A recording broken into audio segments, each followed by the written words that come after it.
the S&P 500 one-day reading for November 7th, 2022. I just want to take a moment here and mention that my guides are speaking to me through the music right now, and they're expressing that this whole period of time here, this first 9 days especially, the first 9 days especially, there's a lot of volatility, some price swings, back and forth action going on, a lot of money that can be made if you play the volatility and not one side but both sides. With that said, guys, that's clear audience. That's why you see me wearing the earphones all the time.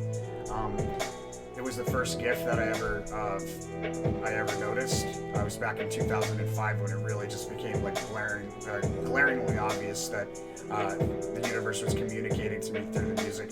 There's a meaning to the music, to the songs that the artists who created it mean for you to hear, right? There's the meaning that everybody's meant to hear, but then there's a synchronistic underlying meaning, below the surface meaning that I pick up on, that's a constant conversation between me and the universe.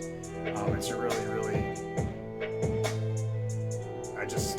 it's a blessing.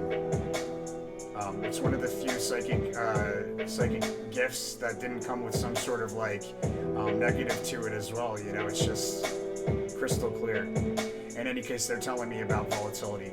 All right, so this is the November 7, 2022 reading, and we have as an overall theme and behavior as a nullified wealth card. So we should see a prominent move higher, but it's nullified by some behavior, some counteracted behavior, so that move higher doesn't really, it's not relevant. Behavior around the high, we have quite a bit of volatility around the high, some erratic behavior. We meet a key resistance that's on a multi-day chart likely, because we have the unicursal hexagram here. And then behavior around the low, we have the low is within close proximity to a move higher through a resistance level, and then we stay above it briefly, break back down through that same price level. It's likely a high because it's the abundance card, usually is in a high position. So there's a low within close proximity to a high, and we see that actually going on here. I'm advised really not to trade here, so I would have made my trade here on the 4th. On the short side, I would open up puts here.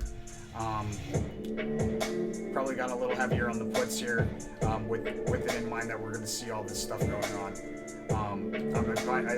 I was advised to trade before prosperity ends, so at the end of the day on the 4th. Okay, so we revisit a crest in the midst of some erratic behavior in the pre-market. We revisit a crest. There's also a notable decline there on a one-day chart.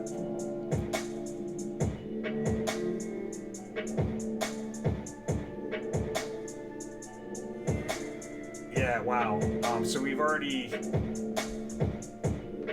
started. The decline starts here. It looks like, really. I mean, either here or on the 4th. But what we have is a low right in the early morning, sideways S formation, where we have a decline, an incline, and a decline between a resistance and a support. And then we attempt to establish support. It looks like at a crest or peak. It's like a minor crest there between roughly, let's say, 10 and 11. Like a low, we go up to try to establish support, and then we fall back down through a support level.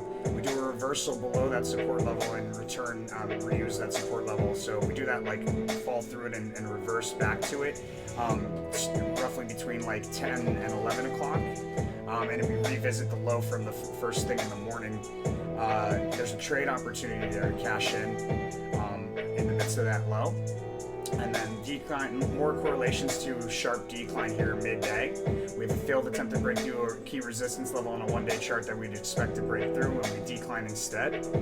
We're bound by a range here. On a one-day chart, there's a range that we're bound to here. So whatever, probably to the upside, somewhere around 12 to 1 o'clock, or 12 to 3 o'clock.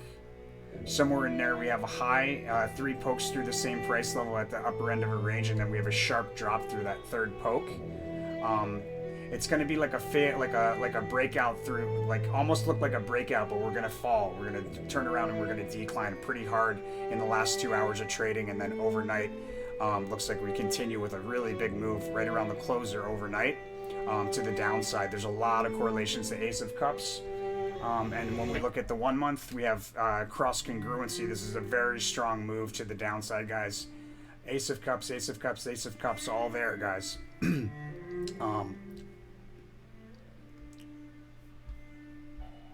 So high towards the end of the day, but then it's counteracted.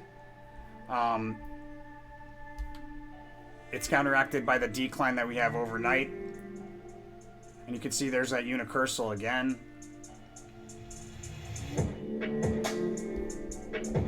And it looks like we have a low.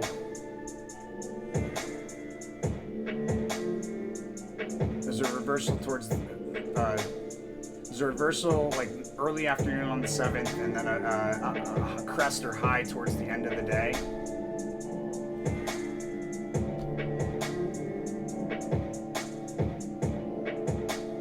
But then we fall pretty hard from that, guys. All right, so that's November 7th, 2022 reading. Let me know what you think by hitting that like button. Don't forget to subscribe. Most importantly, follow the rule of karma, my friends. If you don't know what I'm talking about, we've got a video up. It was posted today. You should be able to check out that video. And it easily tells you what we mean by the rule of karma. Super important that you follow that when you're utilizing this information, guys. It's free from the universe. You do not want to mess around with the universe. The universe is hooking it up. You make sure you return the favor to the universe. With that said, guys, I'll see you on the next one.